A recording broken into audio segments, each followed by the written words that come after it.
శివభక్తి వైభవాన్ని చెప్పుకోవడానికి ఉద్యుక్తులం అవుతున్నాం. అయితే శివతత్వం ఏదో కొద్ది మాటలతోనో కొద్ది రోజులతోనో తేలే విషయం కాదు.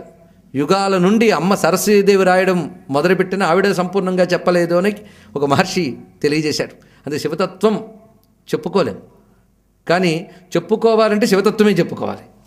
కానీ ఎంత చెప్తే అంత కాదు శివతత్వం, ఎంత చెప్పినా ఇంకా ఎంతో మిగిలి ఉంటుంది, అది శివతత్వం అని ముందు చెప్పుకుని చెప్పిందే కాక చెప్పుకోవాల్సింది చాలా ఉంటుంది అనే విషయాన్ని చెప్పుకోవడానికే ఈ సభ మనకి.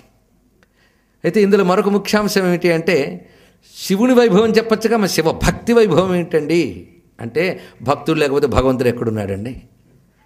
కనుకనే అన్నమయ్య అంటాడు, పూని నా వల్లనే కీర్తి పొందేవు నీవు అన్నాడు. ఇక్కడ నా వల్లే నీ కీర్తి అయ్యా. ఆయన్ని కీర్తించేవాడెవడు? భక్తుడు. ఆయన కీర్తి ఎవరి వల్ల తెలుస్తుంది? వీరి కీర్తన వల్ల తెలుస్తుంది. అందుకే ముందు భక్తులకు దండం పెట్టుకుంటే భగవంతుడు అక్కడే దొరుకుతాడు.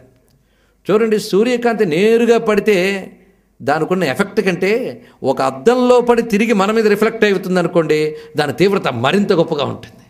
అందుకే శివుడు సూర్యుడు అనుకుంటే, భక్తుడు మనస్సు అద్దం అనుకుంటే, ఆ భక్తుడు మనస్సులో పడిన శివకాంతి మనపై పడినప్పుడు దానికి ఇంకా అద్భుతమైన ప్రకాశం ఉంటుంది.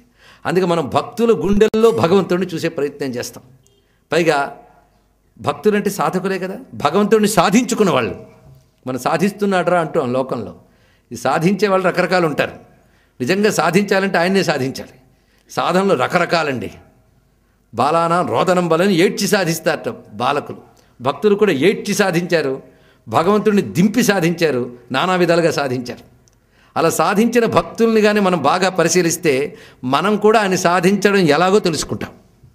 అందుకు సాధకులకు పనికొచ్చేది భక్తుల చరిత్రలు.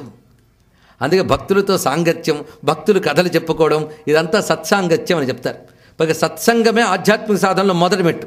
అసలు ఎప్పుడు సాధన చేయకుండా ముప్పూట్ల తిరుగుతూ మిగిలిన టైం అంతా టీవీ ముందు కూర్చుని దేశం ఏమైపోతుందో అని మాట్లాడుతూ, వీడు చేసేదేం లేదండి, దేశం ఏమైపోతుందో అని మాత్రం అంటూ ఉంటాడు.